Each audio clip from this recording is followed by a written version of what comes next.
So, week 11 of the Overwatch League. It's been rather interesting. We have seen some results that we perhaps would not have expected, but then again, it's the first week of a new month. And the first week of new months tend to be a little bit weird.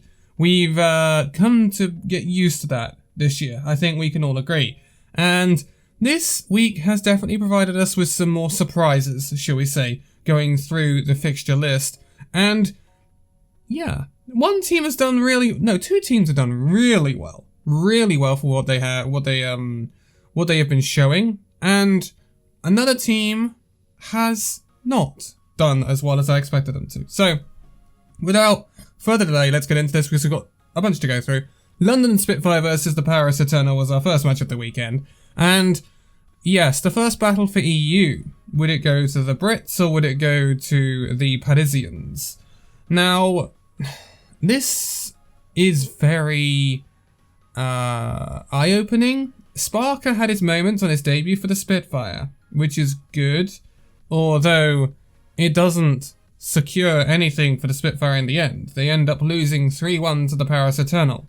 Now, you could have perhaps expected this to an extent. The Paris Eternal now is not a straight promoted Obey Alliance from the back in the day when the London Spitfire roster was British Hurricane. So it's not the same roster. This is not the same matchup that we saw a year ago in Contenders, British Hurricane versus Obey Alliance. It's not the same anymore. There's different coaching at Paris. It's a very different sort of team. And it's become a very big hybrid of European talent. And so, Paris are steadily improving. There is promising signs at Paris big time right now. And OWLRU's doing it. I don't know. She is an incredible GM for Paris Eternal. Considering what happened at the end of last season and over the off season, now going into this season working on such low expectations, such low budget, and Paris, they're starting to get results. And yes, this is against London, but we have more to talk about Paris a little bit later on, and it's quite insane when you think about it. But Paris are good for their win here. London may take a little while to work Sparker back in, but yeah, worrying for London, not gonna lie, because they've got this fixture against Paris. They need to, in these last 2 months, start picking up wins if they want anything.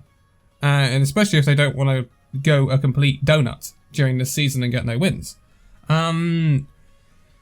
Yeah, work for the Spitfire to do. But then we moved on to the Los Angeles Gladiators taking on the San Francisco Shock.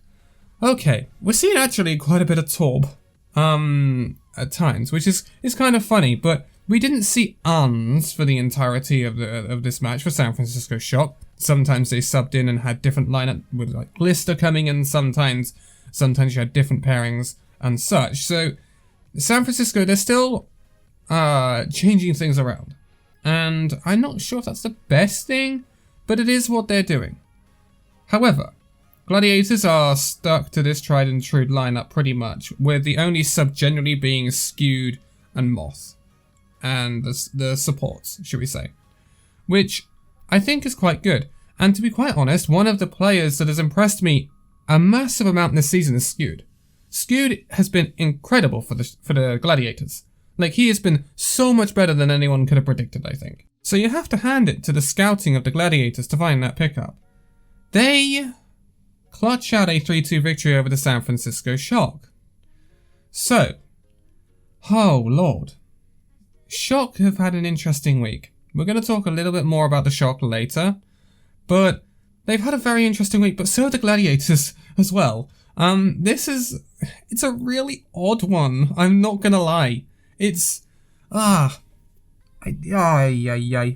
week 1 of a month. Can we just take that little bit of info and just concentrate on that, because it is so weird, some of these results, and we'll have to see how it develops as we move further into, well, July at this point.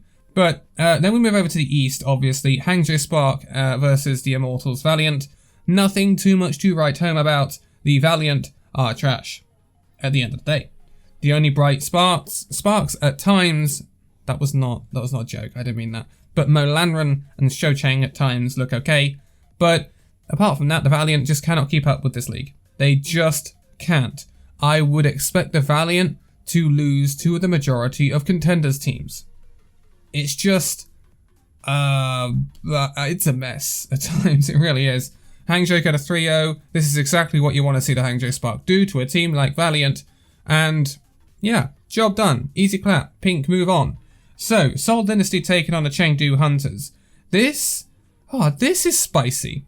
There was some really incredible plays. Profit in this match really stepped up to the plate, which is really, really good to see. Seoul, they are a team, and again, I maintain this thing. Seoul have had a fantastic week, don't get me wrong, but I maintain this thing of Seoul are doing very well in the regular season, but again, as I said at the end of last month and going into this month, they need to start proving themselves in these tournament scenarios. This is why they are falling so far behind the Shanghai Dragons, and we need to see more from Seoul. Today we saw this weekend we saw from Seoul exactly their potential and exactly what we want to see. They 3-1 the Chengdu Hunters. The Chengdu Hunters are continuing, in my opinion, to fall off to an extent to where I kind of expected them to be at the start of the season. They have potential, the Chengdu Hunters, but they're not really realizing it. There are some new faces in the Chengdu Hunters like Tarakuki now. It's not making too much of a difference. I'm not gonna lie. Seoul had too much quality and too much clutchness to really trouble Chengdu. So, no, yeah, whatever. Yes. I don't know where I'm going with that. I really don't.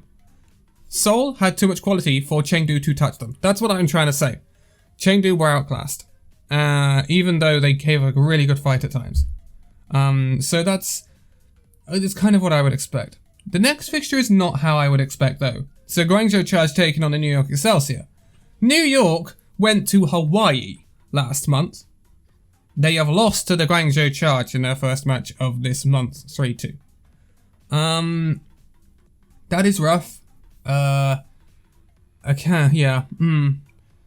This is a week that New York Excelsior really needed to go 2-0 and they haven't. That already puts their possibility of going to the playoffs for the Summer Showdown in doubt, in my opinion, because their two easiest fixtures were this week.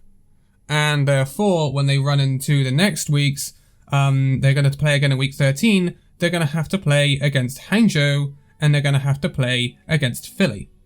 That's going to be in Shanghai. So, well, New York versus Philly won't be in Shanghai, but Hangzhou will be in Shanghai. So that is going to be incredibly rough. And that is two fixtures I expect them to lose. And then that puts them on a rough record. They probably won't make it through, now that they've lost to the Guangzhou Charge. However, Guangzhou Charge, this puts them in a great position, when you think about it. It did. The thing is, the Guangzhou Charge got quite a tough schedule.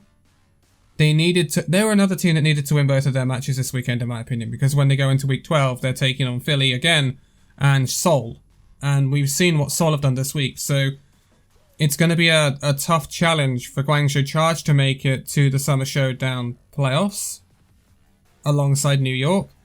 So it's starting to shape up already, in my opinion. But then again, when we're looking at it, this is the first week, so take it with a pinch of salt, because we do tend to see some erroneous results in week 1 of these tournament qualifications. Okay, so now we go back to North America for the next day, the June the 26th of the Saturday. This is the London Spitfire versus the San Francisco Shock. This is a fixture that blew me away. This was very close. Very, very close. Much closer than Paris versus London was, which you have to say is very worrying from a San Francisco Shock point of view. Whether or not the Shocker prepared a lot for the game against the Gladiators and not too much for London, it worries you. But London looked much better. They hung with the Shock, even though the Shock were probably not playing up to their standards. This goes 3-2 in the favour of Shock, but it does come down to the very last point of Nepal. Like, Nepal went to 3 points. What do we say about the Shock? To lose 3-2 to the Gladiators and get taken to 5 mats by London Spitfire is not good at all from your current champions and someone or a team that is looking to really push on. And yes, they do now have ANS, and, you know, look what's happening. So it's not great, is it? If the results stay, or the quality of teams and stuff like that stay the same and plateau throughout this Summer Showdown, off of what's happened in week 1, San Francisco Shock play the Paris Eternal and Houston Outlaws next week. Could it be possible that we see San Francisco lose to Houston? Like, not to Houston, to Paris? Consider Paris have... We're going to talk about Paris in a minute, but what they've done this weekend? The numbers add up that Paris would beat Shock. If that happens, Shock already have 2 losses on the board. That's going to make them, even getting to the knockouts of the Summer Showdown, a doubt. And that is a position that Shock, they can't really afford to be in. There is a lot of work for Krusty to do at the current champions, not gonna lie. And I'm not sure ANS is gonna fix those issues. Yes, they've been rotating their DPS, but I don't think ANS is the solution to the Shock right now. I think there is other issues, especially concerning supports, that are hampering them quite majorly, and it is worrying if you're a supporter of Shock. But moving on after that, it gets even more interesting. That was impressive from London though. So promising signs from London. It may have been a 0-2 week, but there are promising signs from London. So for the first time in a long time, not gonna lie, they are still winless in a year though. So yeah. Moving on, Florida Mayhem versus the Toronto Defiant. You know, hit me with a broomstick. I didn't see this coming either. Toronto going 3-2 the Florida Mayhem. To be honest, the Florida Mayhem have capitulated in this week. They are by far the worst performing team out of their expectations. Like, this week should have been a 2-0 for the Florida Mayhem. Spoiler alert, it is a 0-2. Florida? You good? You good, buds?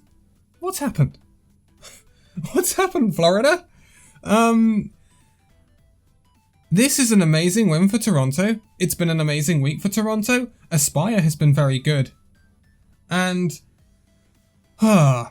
this puts Toronto in a very good position actually for knockouts of the Summer Showdown, not gonna lie. They're currently, well, they're gonna be right up there when we talk about them in a minute. League looks rather odd right now, especially the West standings. Looks really peculiar.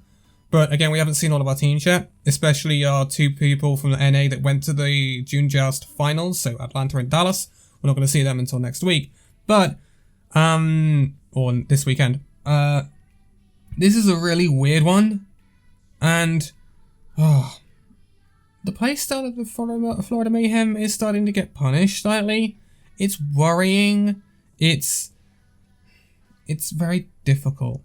But it is very alarming, and I think it could be a very, very bad month for Florida, because next week they're now going to go into games against Dallas and Washington. I think Florida have a significant possibility of being winless this month after what's happened this week, and that is very disappointing from Florida. There has to be a big rethink, because this simply cannot be allowed to happen. Florida have a lot of quality in their roster, and although I know I'm not talking too much about the Toronto Defiant, Toronto are a good roster, but in my opinion Florida are better. So it turns out that either Florida have not performed on the day for whatever reason, or the Florida Mayhem have not prepared well enough, or got it right in preparation for the Toronto Defiant. Yeah, you can say that they've had time to prepare for people like Aspire now, who are filling in for Toronto, which shouldn't be an issue considering, you know, we've seen Aspire play in the league before now as well. He's been around for a few weeks now. There shouldn't be any surprises Florida should be able to beat the Toronto Defiant. This is worrying. Fantastic win for Toronto Defiant. A little bit of that potential realized in the Toronto Defiant. I'm waiting to see more of it, Toronto. I'm waiting to see more of it. But could this be the month where Toronto really start to push on? So later in the month, we're seeing Toronto take on the Gladiators in Dallas. Not going to be easy, but the Gladiators have shown weakness, losing. We'll talk about it in a minute. We'll talk about that one in a minute. But it's getting there for Toronto. Maybe. Early days, but I want to see more of this potential realized from Toronto. So, Vancouver versus Boston Uprising. Not too much in terms of surprise here. Boston Uprising get a 3-1 victory over the Vancouver Titans. You could have expected this. Vancouver are not great. They are fighters. They are gritty, but they cannot compete with the quality of these teams usually. So we expect them to lose to the likes of Boston Uprising. Good thing is, Boston Uprising are getting the job done. This is the question I asked coming into this week. Could the Boston Uprising show consistency against teams below them? This is what we want to see from them. Now the challenge is for Boston, can you start beating people that are above you? That's the question that starts to be asked of Boston Uprising now. So, moving on after this, the Hangzhou Spark taking on the Seoul Dynasty on June 27th. Oh, I told you it was good from Seoul this week. This was one-sided. Because the Seoul Dynasty rolled the Hangzhou Spark 3-0. I didn't personally see this coming. However, it is very interesting to see when Hangzhou are forced off of comfort, they really do look weak. Seoul did a fantastic job of limiting the impact Shy could have on the match. And this comes from two perspectives. It's great focus from Seoul. They clearly saw a win condition. The win condition was for Seoul was shut down Shy.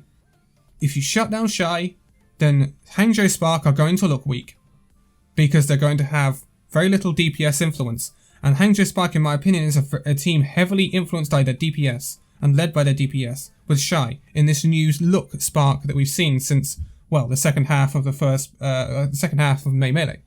So that's great from Seoul. But also it shows a lack of adaptability from the Spark. Not great peel for Shy. He was getting singled out and he was dying. And it was not great. So there are two sides to this.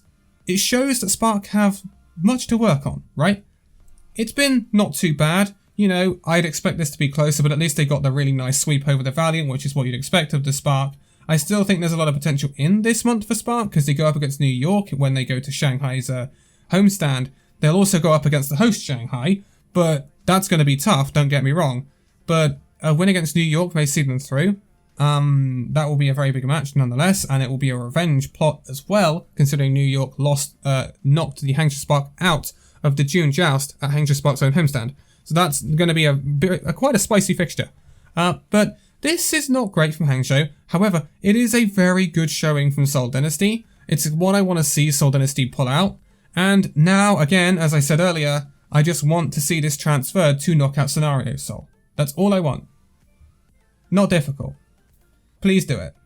Seoul should be on course for the knockouts of the Summer Showdown. We have seen Seoul in the knockouts before, but we want to see them get to Hawaii. That's the next target for Seoul. That's the next progression. Next week they'll take on Shanghai and they'll take on Guangzhou. It may not be winnable against Shanghai, but it should be a winnable against Guangzhou. Should be heavily winnable. So, yeah. Good job and good work from Seoul Dynasty this weekend. Chengdu Hunters taking on the Guangzhou Charge. Again, very one-sided. Very one-sided. So Chengdu Hunters sweep the Guangzhou Charge 3-0. Again, this firmly puts Chengdu where I expect them. Where I expect Chengdu is above Valiant, above Guangzhou, competing with the New York Excelsior. That's where I see Chengdu right now. I don't see them with the Spark. I think the Spark can be a little bit better. I think Philly are better. I think Shanghai are definitely better. Etc. So you can kind of work it out from there. this puts them in that firm bracket. So this is what you want to see from the Hunters. They show that they've got much more skill than the Guangzhou Charge have right now. Guangzhou, it's been a good week for Guangzhou because I didn't expect them to beat Chengdu. I didn't expect them to beat Excelsior either. So they've got a win on the board that I didn't expect. But they still have a long way to go if they're going to start competing with some of the bigger boys in this league. So moving on afterwards, New York Excelsior versus the Immortals Valiant. Again, we don't expect too much from this match apart from a 3-0 for the New York Excelsior, and that's exactly how it goes. We just want New York to get the job done here. It is not anything too complicated. It is nothing mind-boggling. Just go out there, 3-0 the Valiant, you're on your way. And they certainly needed it after what happened with the Guangzhou Charge. That's an unexpected loss for them, and we think that's going to hamper them quite heavily in their look for the knockouts of the Summer Showdown. They do get the 3-0 over the Valiant though, and to be quite honest, on Hollywood, I have never quite seen a team in the Overwatch League just forehead the same thing, jumping in as Winston, and dying on repeat for an attack, over, and over, and over, and over, and over again, and not change anything, and it keep happening, over, and over, and over again. Good job, Valiant. Let's just go back to the West, shall we? The thing is, when we go back to the West, things don't actually get any more, well, clear-cut, do they? So it's the Gladiators versus the Paris Eternal. And yes, we see more Torb. Torb is actually doing quite well at the moment. The little guy's doing his bit for the meta right now. And this is a 3-2 for Paris. A significant improvement for Paris Eternal, right? So we can't just gloss over the fact that Paris have gone 2-0 in a week that we did not expect them to go 2-0. We could definitely have predicted them getting the win over London, but winning over Gladiators just after Gladiators had beaten Shock? That's very surprising. Very surprising, and no one I don't think will ever expect that. This is significant. Very significant. This puts Paris Eternal in a fantastic position to make knockouts, by the way. For the first time this season, I believe, which is very, very good. Unless they made it last month. I can't remember fully now. But how can the Gladiators go from beating the Shock to losing to Paris? Again, it screams of early month inconsistency. Paris are clearly going to have possibly their strongest month of this season. When you look at Paris, they're 2 wins on the board right now. Next week they play Vancouver as well, so you could probably assume that that's 3 wins on the board. And then they've just got the Shock. Well, I mean, Shock are beatable for Paris at the end of the day when you look at what's happened this week. So, could we see Paris go 4-0? Huh? That would be kind of insane when you think about it and how far this Paris Eternal squad has come. And yeah, that's testament to OWLRU and the coaches and the players there. Like, very, very, very good.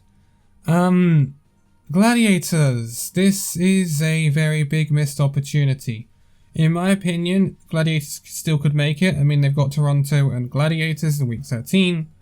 They played themselves, apparently. They've got Washington and Toronto in week 13.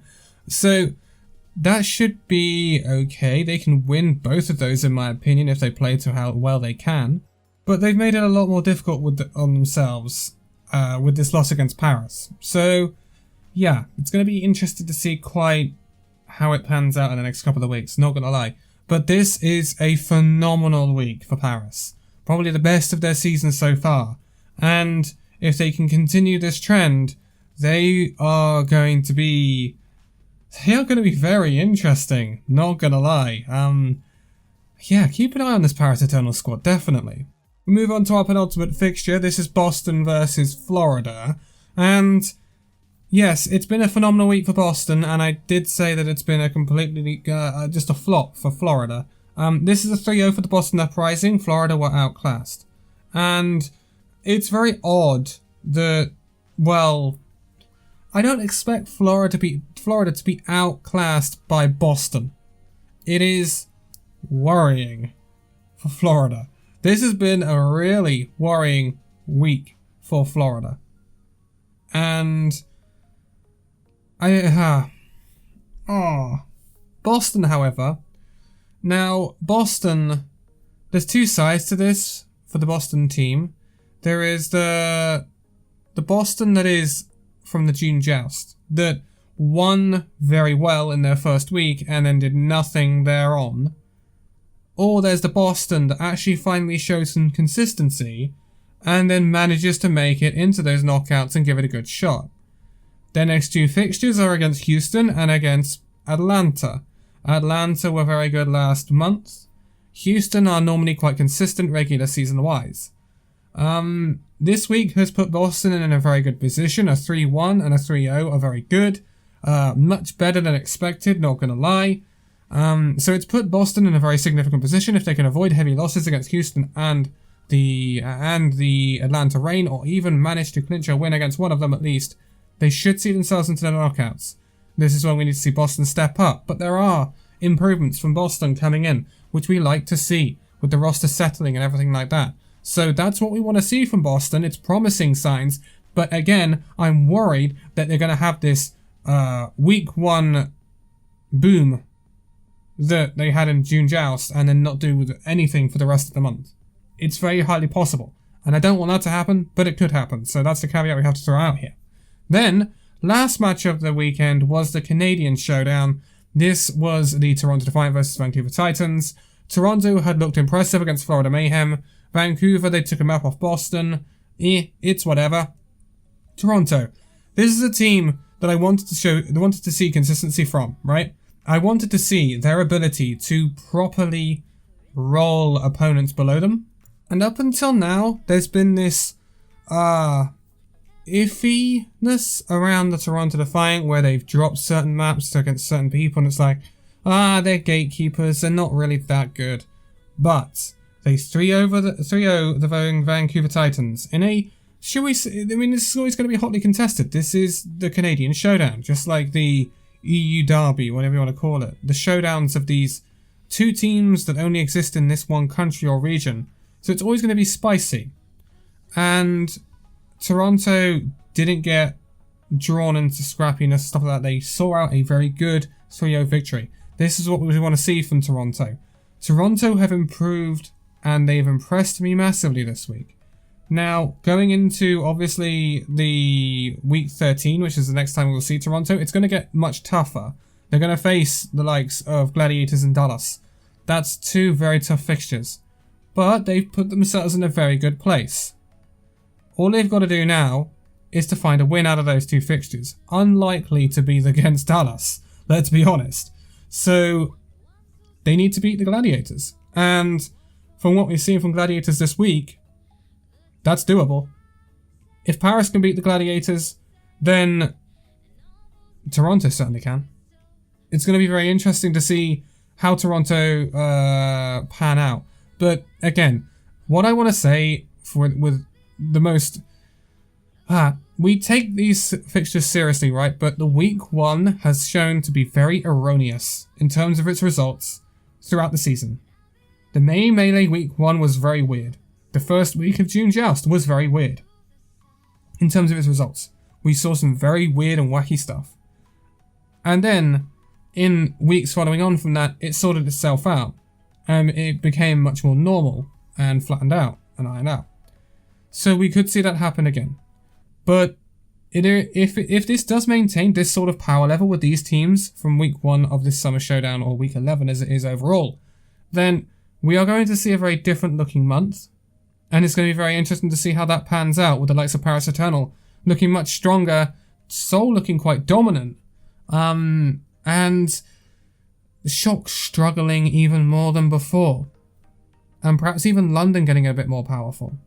So it's going to be, spicy, that's for sure. We're looking at a very interesting month. I am going to leave it here though, because this has been a long video, it's understandable. Team of the Week coming soon, and Week 12 preview coming soon as well, which will have slightly less fixtures than this week has seen. But I will leave it here for this one, so make sure you take a look in the video description for all of the socials linked below for Illusion Gaming and myself. So that is following the Twitters, following the Twitches, and also joining the Discords for any conversation, Illusion or OWL or Overwatch, or even, to be quite honest, Euros related at the moment.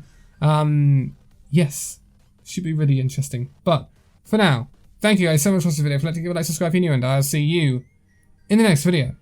See you then.